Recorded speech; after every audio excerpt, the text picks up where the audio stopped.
histórica por defender la Segunda República, lo que se suele llamar la tradición republicana, y si eso tiene que ver por hacer frente a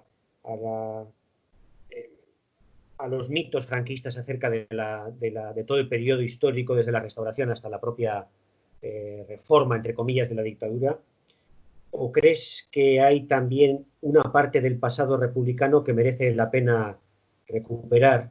Un pasado que las ideas, los objetivos de la República que se han visto pues desplazados en realidad, ¿no?, en los últimos años, o que no se tienen en cuenta, como si no hubieran existido prácticamente.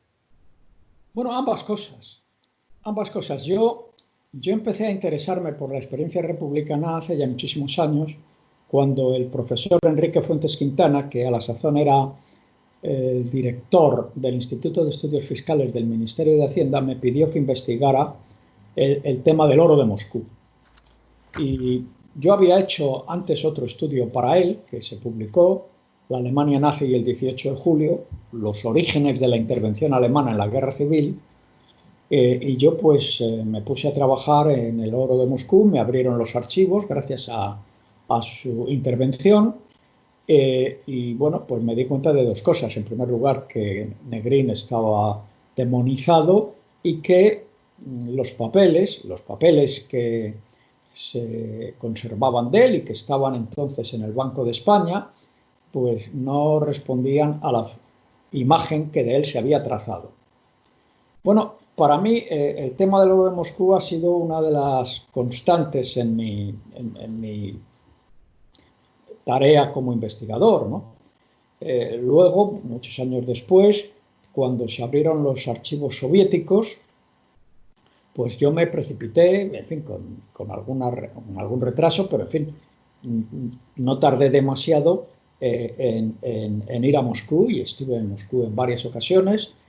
Tuve bastante suerte, me abrieron muchos papeles, por una serie de razones que he explicado en mis libros, no los voy a explicar ahora aquí, y entonces escribí una trilogía a la que añadí una tetralogía, esta escrita en combinación con Fernando Hernández Sánchez, sobre la marcha de la guerra para la República en la escena internacional, las interacciones entre la guerra civil y la escena internacional, manejando una gran cantidad de información procedente de archivos de media docena de países. En fin, fue una tarea bastante complicada. Y entonces yo, pues, a partir de ese momento, pues, sentí, naturalmente, o comprobé que la visión que los vencedores habían dado de la guerra y también de la República, de sus enemigos, de sus adversarios, de la anti-España, pues naturalmente era eso, una construcción mítica.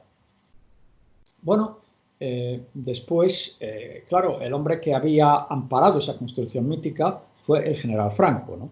Con lo cual pasé a estudiar un poco la figura del general Franco, no en plan biográfico, porque eso lo ha hecho ya, por ejemplo, Sir Paul Preston, aparte de muchos otros, y yo no soy un buen biógrafo, ni me interesa tampoco demasiado la biografía, pero sí en base a ciertas facetas de su comportamiento que ilustran ámbitos oscuros de su personalidad. Y claro, eso pues por su propio peso me llevó a estudiar el papel de Franco en la Segunda República. Y ahí volví otra vez, pero esta vez hacia los antecedentes de la Guerra Civil. Y claro, ya empecé a estudiar la Segunda República, pero siempre con, ¿cómo te diría yo?, con documentación.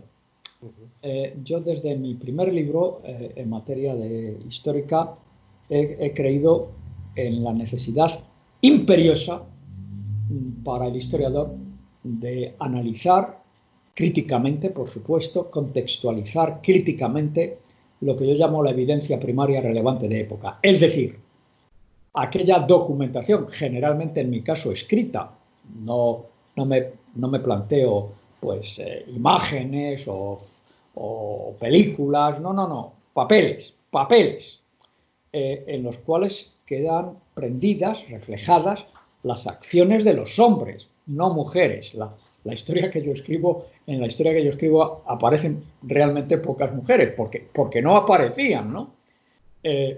Y entonces trato de reconstruir las actuaciones políticas, es decir, aquellas actuaciones que quedan reflejadas en papeles. Bueno, eso es lo que hace cualquier historiador normal, ¿no? En España también se hace, pero pocas gente hay, en fin, las hay, y son casi todos amigos míos, me atrevo a asegurar, y estoy bien compenetrado con ellos, que lo hacen tal y como yo lo hago, ¿no? O yo lo hago como lo hacen ellos. Pero mi énfasis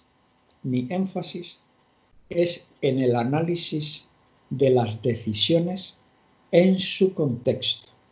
Yo no hago estudios culturalistas, no hago estudios estructuralistas, yo analizo acciones y comportamientos humanos, individuales y colectivos.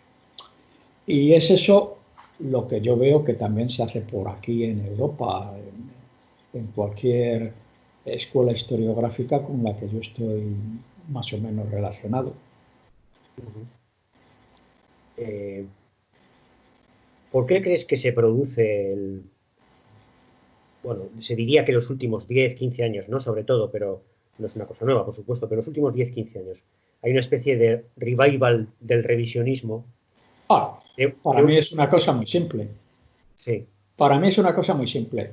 Tiene un aspecto estructural, de base.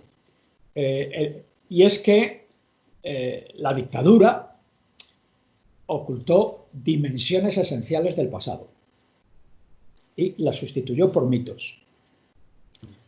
El segundo factor estructural es que, por una serie de razones complejas, España es uno de los pocos países de Europa occidental que no ha ajustado cuentas con su pasado. Claro, la guerra civil en cierta medida termina con Franco. Ya han pasado 40 y tantos años, ¿no? Pero,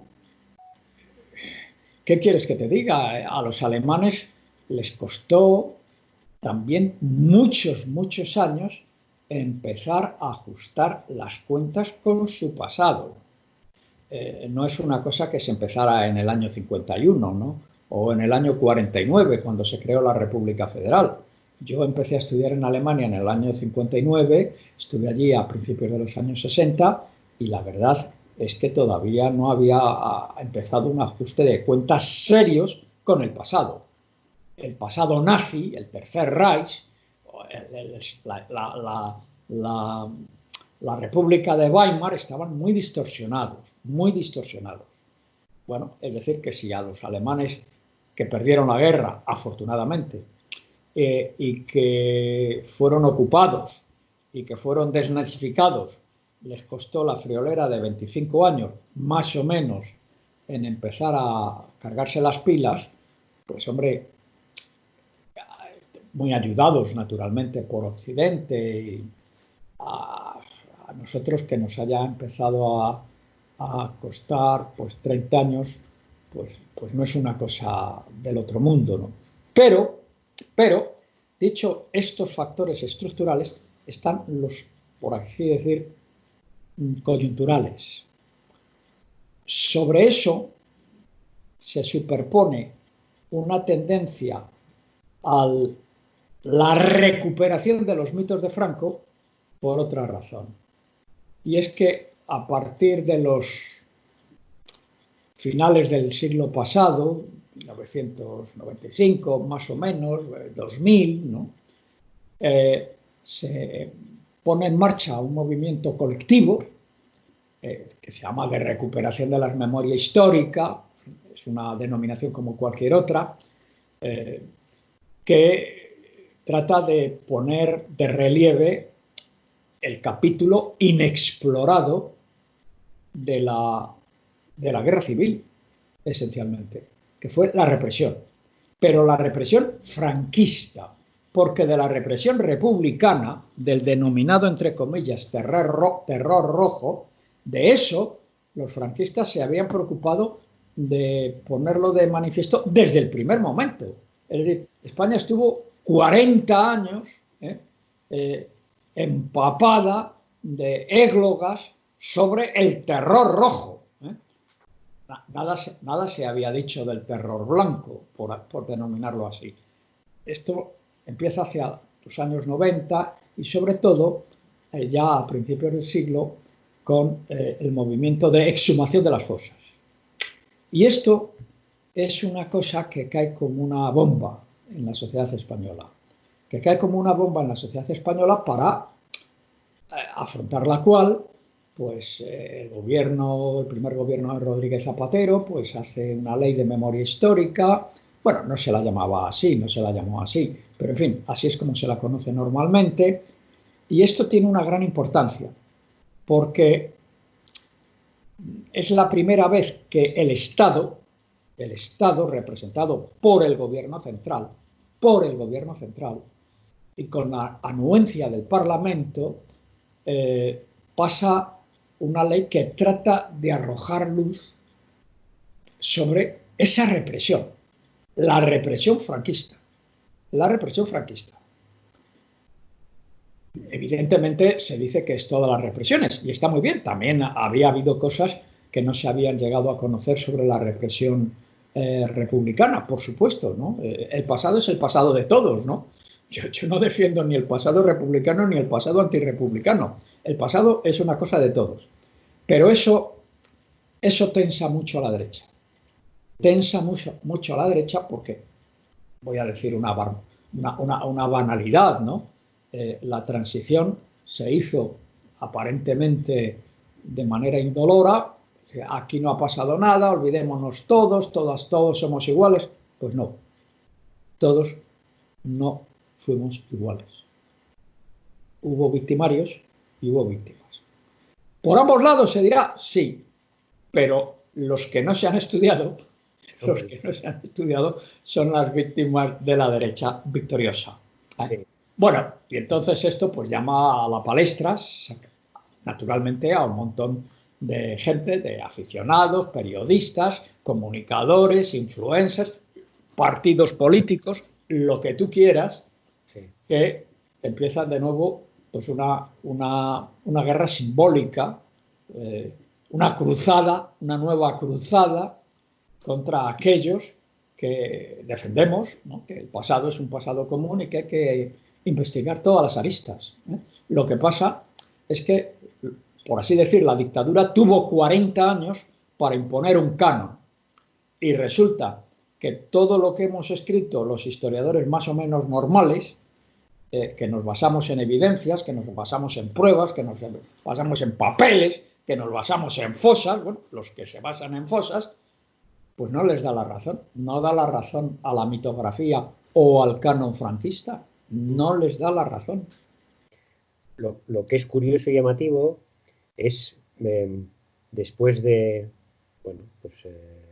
50 años, 60, 50 y tantos de la muerte de Franco, que todavía, quiero decir que hay una parte de la política de los políticos de la derecha española que asumen hoy una posición incluso más atávica y son más jóvenes. Y podrían haber reaccionado. Es curioso, quiero decir que es llamativo que Zapatero aprobara la ley de la memoria histórica, que haya un empeño por parte de ciertos, yo creo que de todos los partidos de la derecha, por derogarla. Es uno de los proyectos del PP, y además tiene otra vertiente, que es la documentación. La protección de la documentación, bien pública, bien privada, etcétera, etcétera. La consideración de la documentación, del fondo, de la materia prima del pasado, como un patrimonio y no como una cuestión. Se trata más bien como si lo vieran como un pasado a ocultar y no un pasado a esclarecer. Bueno, es que los esclarecimientos que se han hecho del pasado, y se ha hecho mucho, sobre la guerra civil y el franquismo, En el año 75 había poco escrito en España. Nosotros éramos tributarios de las aportaciones de historiadores extranjeros, en buena medida.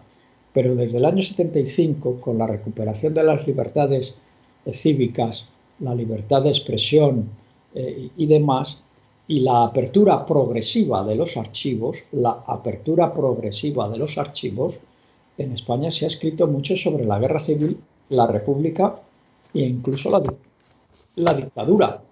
Hoy, si en historia España es, por así decir, un país respetable, es gracias a los historiadores españoles que hemos escrito, y algunos extranjeros también, por supuesto, yo nunca los olvido, pero que hemos empezado a aclarar parcelas del pasado que habían sido completamente desfiguradas. ¿Por qué la derecha española en general se siente desasosegada? Bueno, es que el pasado de la derecha en este país no es un pasado del cual uno se pueda sentir orgulloso. Así de simple. Y esto es muy difícil de tragar. Esto es muy difícil de tragar.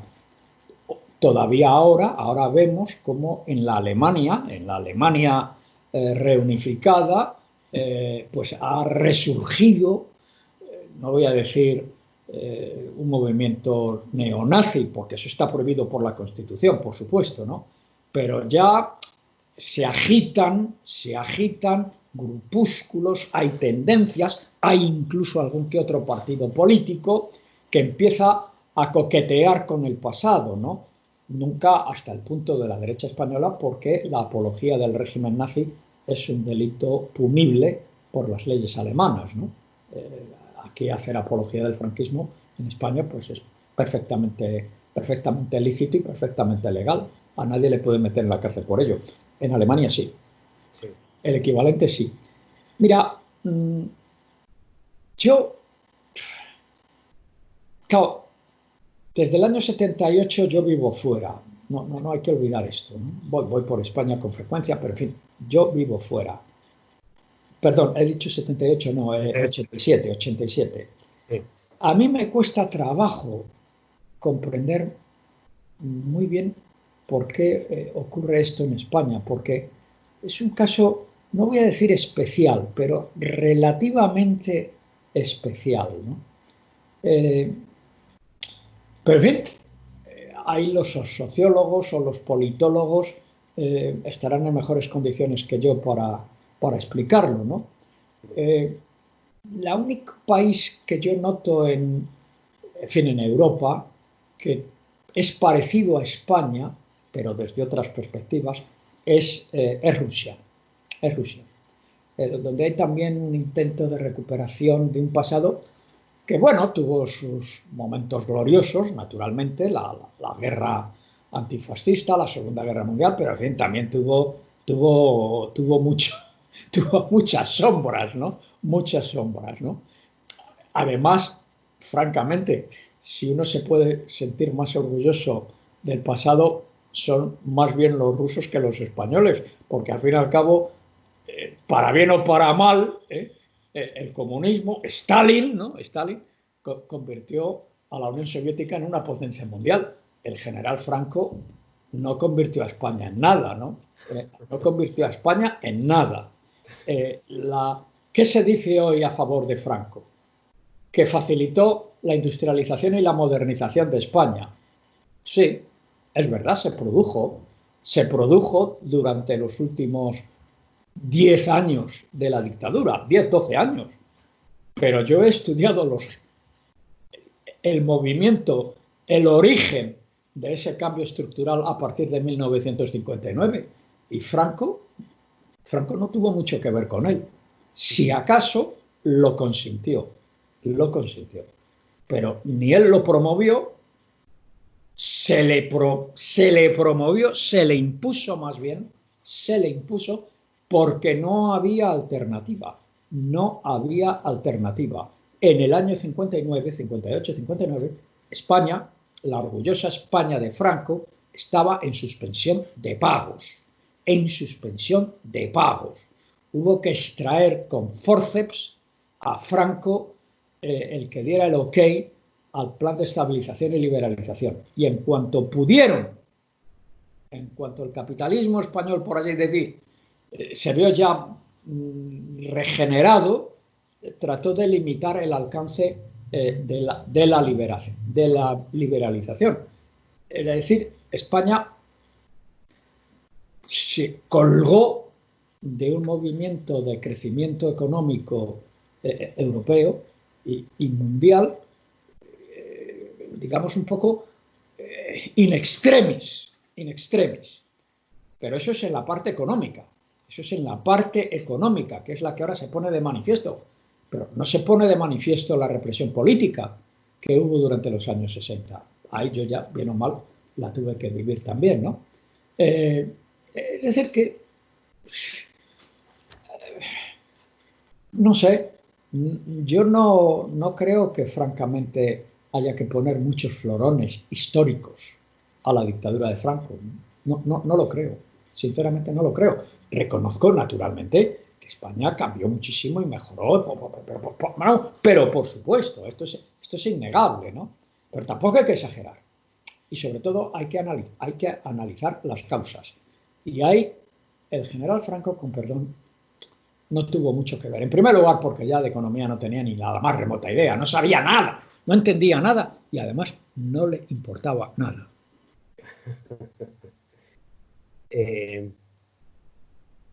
Así que no sé si has respondido a tu pregunta, pero... Sí.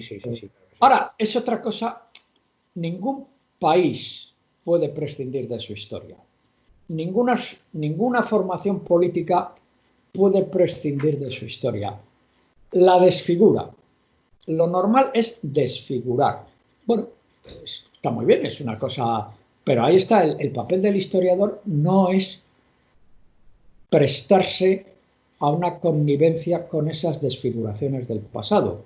El papel del historiador, entiendo yo, modestamente, es comprender el pasado, fijarlo y explicarlo. El historiador siempre se pregunta ¿por qué? Mira detrás de lo que ocurrió. Para describir la superficie de los hechos están los periodistas, está la prensa.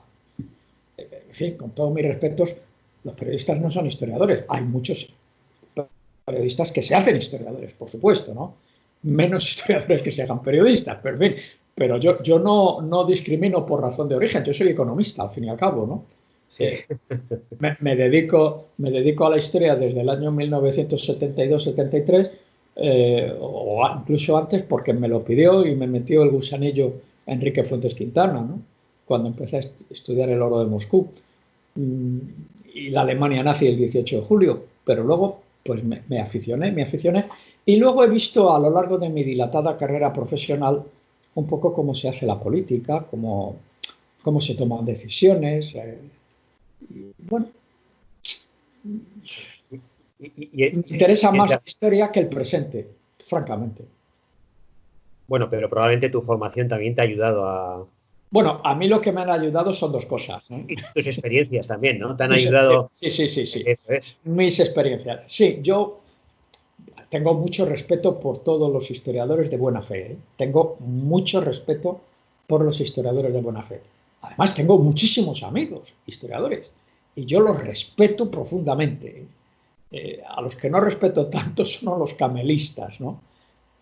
Pero yo diría que el haber estado en la administración y a veces en puestos de responsabilidad, de cierta responsabilidad, tampoco demasiada alta, me ha aguzado un poco la curiosidad y el ingenio.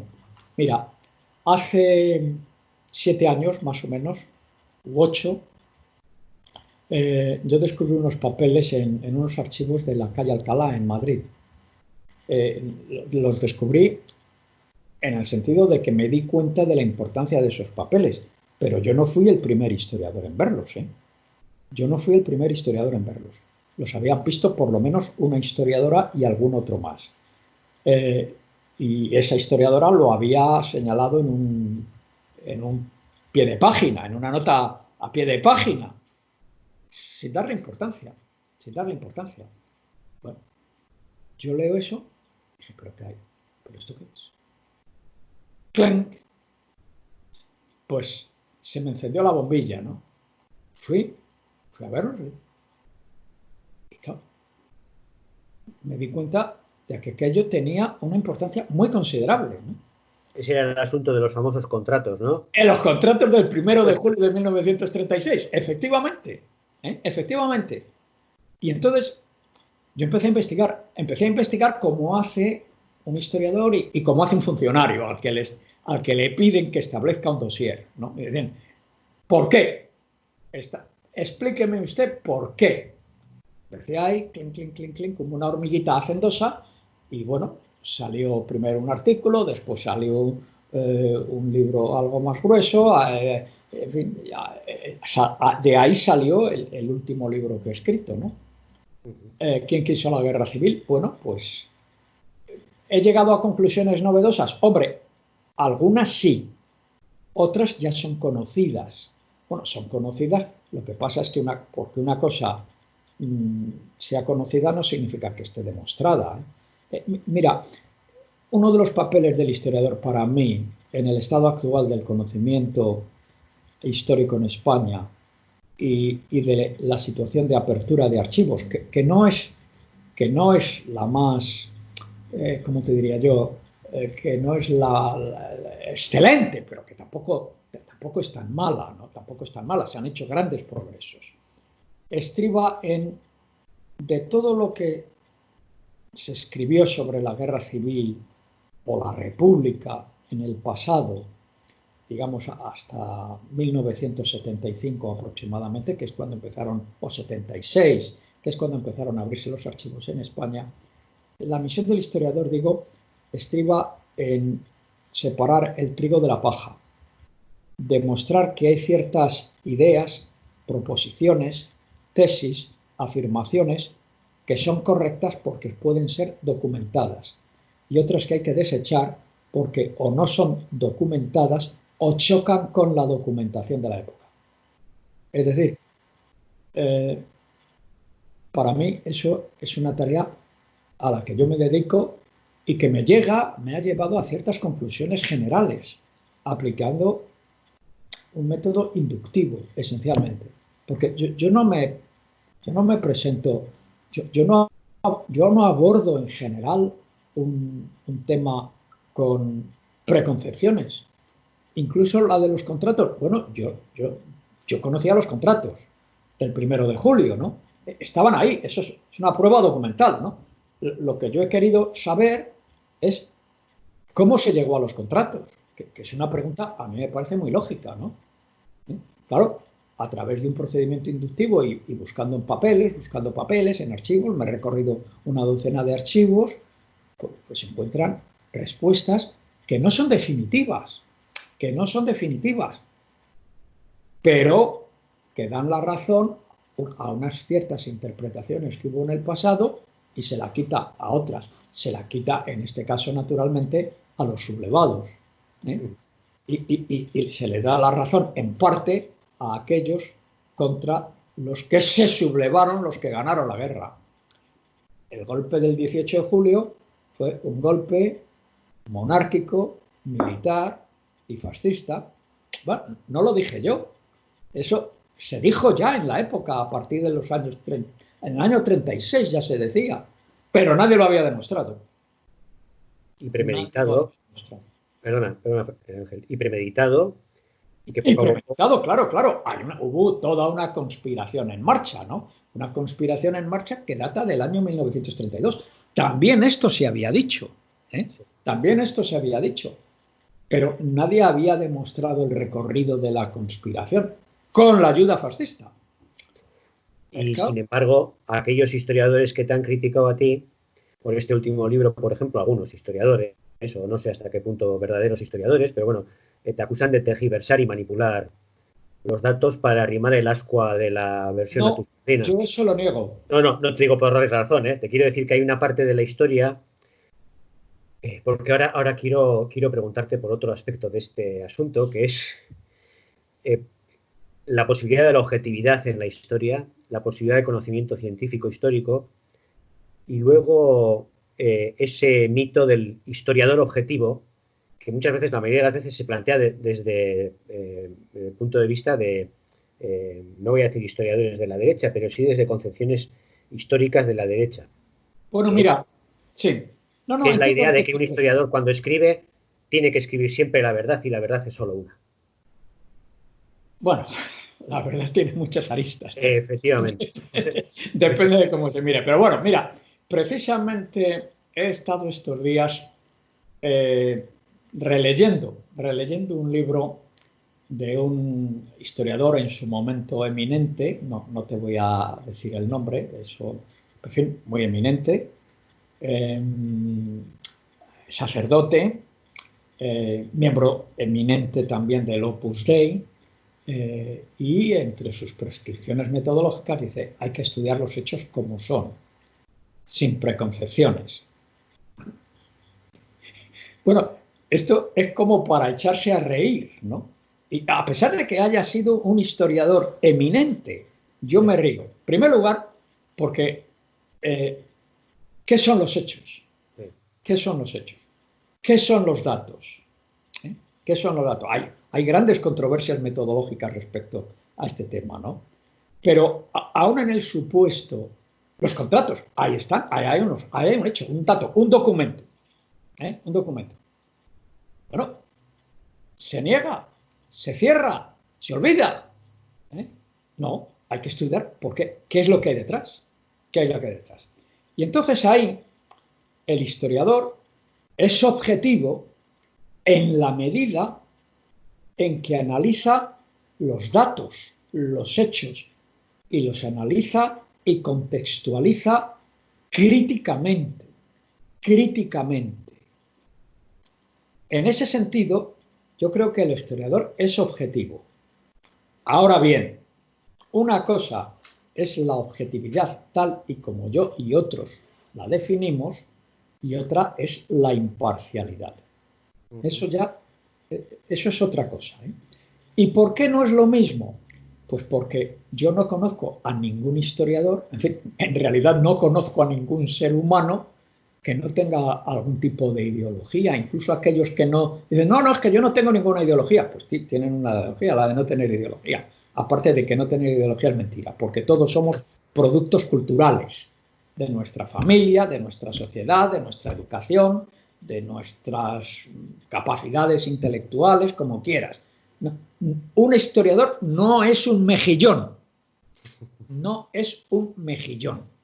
y por consiguiente se le puede pedir que sea objetivo, que se atenga a los datos, sí, que se atenga a los datos, que los critique, que los contextualice y tal, pero no le puedes pedir que sea imparcial, porque es imposible ser imparcial. Ahora, lo que tú puedes hacer, lo que el historiador debe hacer, es someter su parcialidad, a su objetividad. Es decir, a plegarse rigurosamente al análisis objetivo de los datos con los que trabaja. En el caso de la República, ¿cómo me pueden pedir a mí, por ejemplo, ya que hablamos de mí, que yo sea imparcial ante un grupo de militares y de monárquicos que conspiran durante años para derribar un régimen democrático, frágil, democrático, pero democrático, y sustituirlo por una dictadura militar, fascista, eclesial también, para encima? Hombre, yo no puedo ser imparcial, yo no soy imparcial. Ángel Viñas en eso no es imparcial. Y me parece que mucha gente estaría de acuerdo conmigo. Bueno, y aun cuando no estuvieran, yo, en fin, dentro de los límites que el Señor me ha dado, soy así, ¿no? No se puede comparar un asalto a una democracia con la democracia. La democracia puede ser débil. La República de Weimar era débil. Sí, era débil, claro. Pero lo que vino fue peor. Sí. La monarquía de Saboya en Italia, pues sí, en fin, era débil, muy débil. Pero la vas a comparar con la dictadura de Mussolini. ¿Eh? Sí. Son los dos casos que me vienen más a la... Porque el caso soviético o el caso ruso ya es más complicado. Es más complicado. Es decir, yo no veo por qué... Pero, en fin, yo, primero, refuto que yo no sea objetivo. Soy objetivo tal y como yo y otros muchos definimos la objetividad. Pero declaro no ser imparcial. Y me quedo tan tranquilo. Y pregunto a mis críticos, a quienes me pongan a parir como quieran, si ellos son imparciales. Porque yo no conozco hasta ahora ninguno, ¿no? Sí.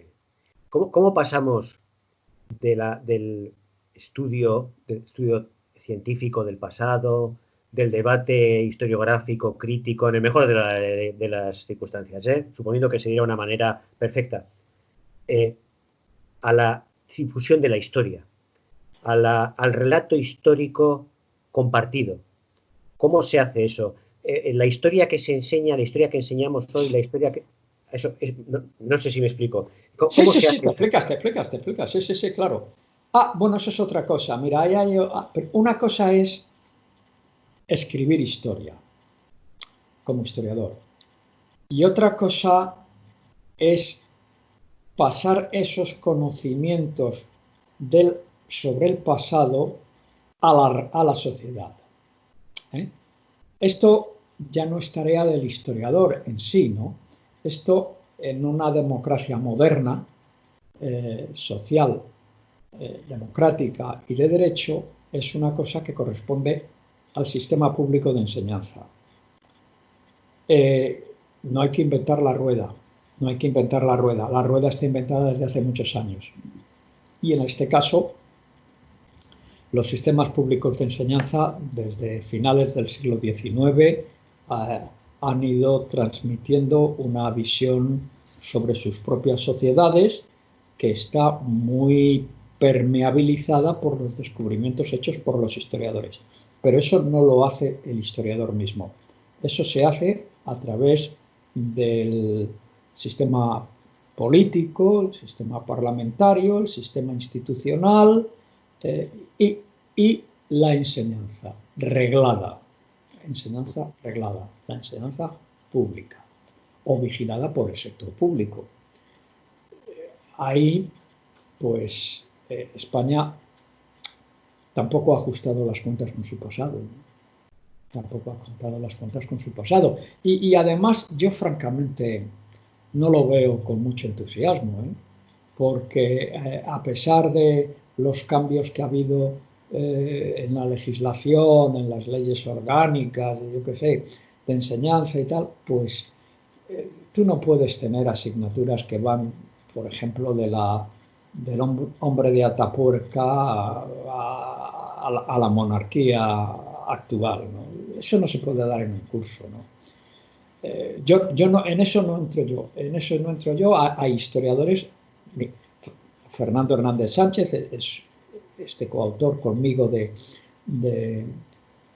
la derrota de la República o el desplome de la República. Es un experto en didáctica de las ciencias sociales y didáctica de la historia, tiene sus ideas, se dedica a ello. Yo sigo mucho sus trabajos, pero en eso yo ya no entro.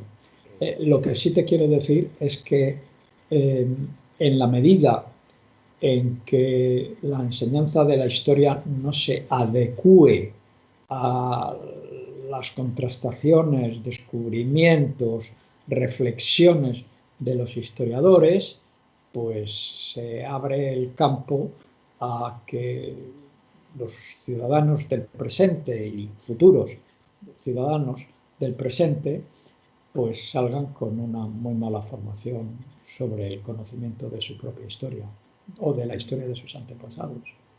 Sí, yo ahí no tengo recetas, no es mi campo, No solo la enseñanza, igual, ¿no? Bueno, me refería a eso también, por supuesto, a ese relato colectivo del que también la enseñanza forma parte, por supuesto, pero me refería también, por ejemplo, ahora me ha venido a la cabeza en el combate por la historia. Sí, Me ha venido a la cabeza el diccionario sí. bibliográfico de la Real Academia de la Historia. Ahí también, quiero decir, ahí no había un relato histórico en muchísimas figuras, ¿no? Participado común, ni siquiera puede considerarse que fuera objetivo en el sentido histórico-científico del término, ¿no? Más allá de las posiciones ideológicas de Ah, cada no, no, cual. claro, claro, claro. Pero por poner un ejemplo práctico, es decir, una institución como la Real Academia de la Historia, no sé si eso será posible en otros países. Bueno, mira, nosotros nos concentramos en una serie de figuras que más o menos están del diccionario biográfico español, que presentaban una imagen del- de su actuación y del contexto histórico en que se produjeron sus actuaciones, que era radicalmente falsa. Bueno, eso ya, yo ya no sé si la Real Academia los habrá cambiado o no los habrá cambiado. Me consta desde luego que la biografía de Franco, que fue la que levantó una polvareda tremenda, pues fue rectificada, en fin, se dijo de manera clara, la ha hecho además la nueva versión Juan Pablo Fusi. Muy bien, pues es que francamente dar a un franquista reconocido y orgulloso de serlo, ¿no? Orgulloso de serlo, el encargo de que haga una biografía de Franco es cuando menos chocante, era cuando menos chocante, ¿no? Cuando menos chocante, ¿no? Pero bien, por eso se escribió bajo mi coordinación o bajo mi dirección, pues intervinimos 30 historiadores de varias generaciones, por cierto, para poner los puntos sobre las IES, ¿no? Y además, historiadores de muy diversas procedencias y de diversas ideologías, por supuesto, claro. Sí, que Mira, es lo deseable y lo lógico, sí. pues claro, claro. Mira, yo en la época de la post-transición, ¿no? Finales de los años 70, principios de los 80, participé con un grupo de historiadores, éramos 10 o 12, hicimos un programa de televisión española que se llamaba España en Guerra, y ahí consensuamos 10 o 12 historiadores de diversas procedencias, de diversas ideologías, por supuesto, de diversas experiencias también, ¿no? Consensuamos un relato que fue el que sirvió de base para el documental, en 30 capítulos. No se había hecho nunca nada similar en España y nunca se ha vuelto a hacer después, ¿no? Y bueno, lo hicimos, tuvimos nuestras dificultades, tuvimos nuestras discrepancias, en fin, pero se hizo. ¿Por qué? Porque al fin y al cabo todos somos profesionales o éramos profesionales y bueno, ya sabes, se puede conseguir un consenso, claro que se puede conseguir un consenso, pero eso es lo que pasa en los demás países europeos. Cuando se ha escrito sobre la Segunda Guerra Mundial, la Francia de Vichy, en fin, lo que conozco mejor es el caso francés o el alemán, porque son los que más próximos al caso español dentro de nuestra... Bueno, pues se ha hecho, no ha pasado nada y hay debates, hay acaloramientos. Bueno, ¿y qué? Pues al final se consigue. Yo no he visto en la clase política española, salvo excepciones, esa voluntad. No la he visto. Bueno. Pero eso de qué puede ser síntoma, Ángel. Perdona que insista por ahí, ¿eh? Es que es ¿De una qué cosa puede ser síntoma? Pues perdóname que te diga que vuelvo a lo mismo, porque sí, ya lo sé, España es estamos un volviendo país al que no comentario ajusta anterior. sus cuentas, que no ajusta cuentas con su pasado. Estamos volviendo al Sí. comentario anterior. ¿Y por qué no las ajusta? Bueno, razones estrictamente políticas e ideológicas. Pero yo, como historiador, tengo que subrayar, y no me cansaré de hacerlo, que es el peso de un relato histórico ficticio, que está desautorizado por los historiadores solventes, pero que sigue ahí incrustado en la mente de muchos españoles, de muchos partidos políticos, de muchos comunicadores. Bueno, esto a su vez puede ser objeto de análisis histórico. Sí, pero yo no entro en ese juego, ¿no? Yo no entro en ese juego. Yo para poder decir algo que no sea absolutamente estúpido, que es lo que estoy tratando de hacer ahora contigo, he tenido que ir a los años 20, a los años 30, y ¿sabes lo que descubro? En fin, entre otras cosas, en este periodo de confinamiento, ¿no? Sí. Que el mejor libro que conozco, quizá porque lo estoy releyendo ahora, del siglo XIX, perdón, que es La madre del Cordero, en gran medida para la España actual, es una biografía de Isabel II que ha escrito una historiadora, una colega catedrática de la Universidad de Valencia sobre Isabel II, Isabel Bourdieu. Lo lees y dices, hombre, esto me suena. Sí, ¿no? Isabel Bourdieu escribe sobre el siglo XIX. Sí. Yo del siglo XIX no sé mucho, ¿no? Porque lo que aprendí en la universidad y por ahí ya se me ha olvidado, por supuesto, no he vuelto a ocuparme del siglo XIX, ¿no? Pues ahora, releyendo, digo, hombre, esto me suena, esto suena. Es decir, hay constantes, bueno, que es difícil cambiar una sociedad, ¿sabes? Sí, seguro. Es un proceso largo, penoso, aristado, en fin, ese es el cambio histórico. Lo que sí puedo atreverme es hacer un pronóstico que yo no veré, pero siempre lo escribo. A mí me gustará saber lo que queda del relato canónico franquista, que todavía existe, dentro de 50 años. A ver, yo tampoco lo voy a ver. Bueno, no sé qué inventan. Cuando todos los archivos se hayan abierto, cuando nuevas generaciones de historiadores hayan intervenido en la guerrita de los métodos y de las opiniones. Vamos a ver lo que quedarán.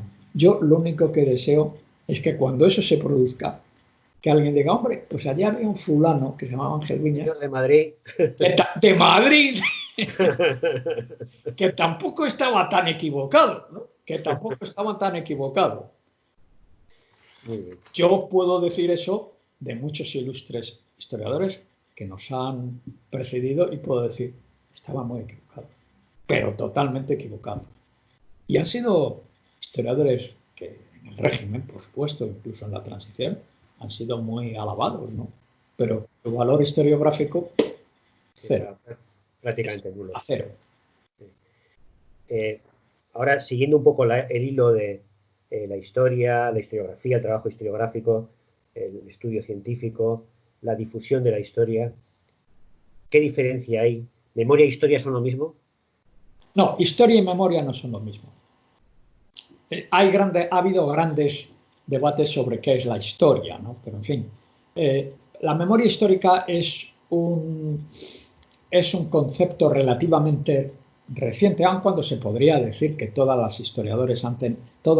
sociedades han tenido su memoria histórica en algún momento, pero se ha conceptualizado a partir de un movimiento, digamos, de los años 60 aproximadamente,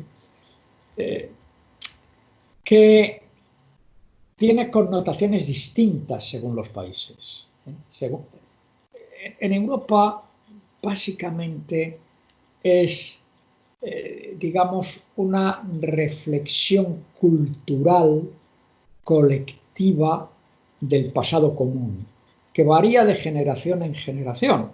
No hay que olvidarlo, la memoria histórica no es estática. Eso es la memoria. En España tiene otra connotación distinta. La memoria histórica en España es radicalmente antifranquista. No puede serlo de otra manera.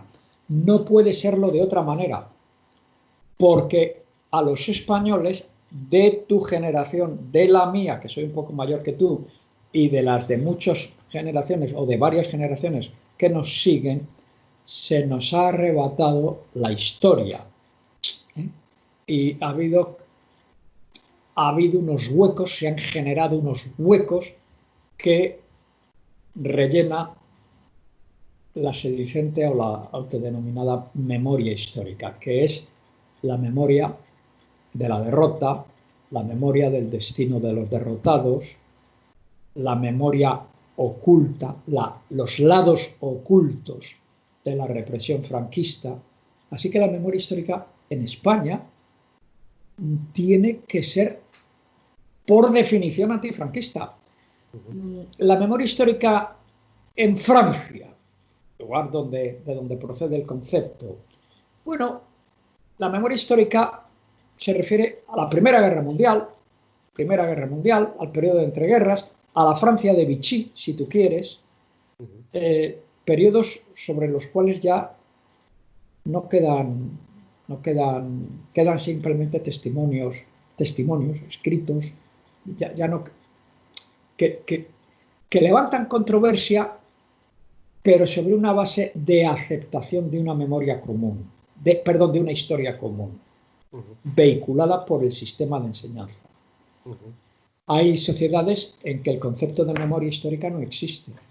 Por ejemplo, en Alemania los conceptos que se han utilizado básicamente son superación del pasado, Vergangenheitsbewältigung, o cultura del recuerdo, Erinnerungskultur. No tienen memoria histórica, ¿no? Tampoco lo hay en Inglaterra, o en el Reino Unido, ¿no? Tampoco lo hay en Estados Unidos, salvo naturalmente en círculos académicos, ¿no? A los académicos nos gusta ser muy puntillosos y desmenuzar los conceptos, cosa que está muy bien, ¿no? Por supuesto, ¿no? Hay historiadores que se dedican a historiar las ideas cambian, todo eso está muy bien, ¿no? Pero en fin, en el lenguaje, digamos, popular, del común, en esos países el concepto de memoria histórica no existe, o tiene otras virtualidades. En España sí, pero insisto, una dictadura no sería dictadura si no fuera capaz de suprimir aquellas cosas que no le gustan, ¿no? Pasó en España, pasó en la Unión Soviética, pasó en muchos sitios, ¿no? Pasó en... También las democracias, ojo, ¿eh? En Francia, que yo siempre cojo el ejemplo de Francia, el tema de la Segunda Guerra Mundial tal, pues ha sido muy desfigurado, ¿no? Por razones políticas perfectamente comprensibles y yo me atrevo a señalar admisibles políticamente, ¿no? De Gaulle necesitaba presentar a la Francia combatiente como si esa hubieran sido todos los franceses. Sí, todas. Pero no, hoy sabemos que no, que la Francia combatiente fue un sector reducido, complicado, ya ahí llegan los historiadores y empiezan a... Pero durante los años 50, 60, la imagen que de sí misma tenía Francia, con respecto a la Francia de Vichy, es muy diferente de la que tiene hoy. O de la persecución de los judíos. Eso hay que llegar a ¿quién era este? Que acaba de morir, el presidente de la República Francesa, ¿no? Para reconocer la culpabilidad del Estado francés en la persecución de los judíos en Francia, ¿no? Chirac, Jacques Chirac. Mira, en todas casas, todas cenabas, ¿no? Claro, la continuación es, y en la nuestra calderadas, ¿no? Sí, eso es. En la nuestra calderadas. Bueno, hemos tenido la suerte en Guernica de tenerte muchas veces con nosotros desde hace mucho tiempo, además. En Euskal Herria, en Guernica, has estado desde los últimos 70. Sí. Tú, Tuñón de Lara, sí. Pierre Vilar, fíjate qué personalidades, menudos hachas de la historia. Sí. Tú también, por supuesto, trabajo impresionante, titánico. ¿Para ti qué significa Guernica? Bueno, Guernica podría ser un lugar de la memoria en el sentido no solo de memoria histórica, sino más allá, quiero decir, en el sentido más francés, vamos a decir. No tengo una respuesta inmediata. Yo te digo, para mí, al principio, te hablo del año 77 o 76 o 77, 78, 79, cuando yo empecé a ir a Guernica, aquellas con Tuñón, con Southworth, con otra serie de personas, era poner de manifiesto, en primer lugar, contribuir a que se aclarara lo que había ocurrido y, en segundo lugar, desde mi particular punto de vista, a esclarecer el tema de las responsabilidades que había detrás del bombardeo de Guernica. Y a esto le he dedicado bastante tiempo y bastantes páginas, ¿no? Claro, con el paso del tiempo me he dedicado a otros temas, como es lógico.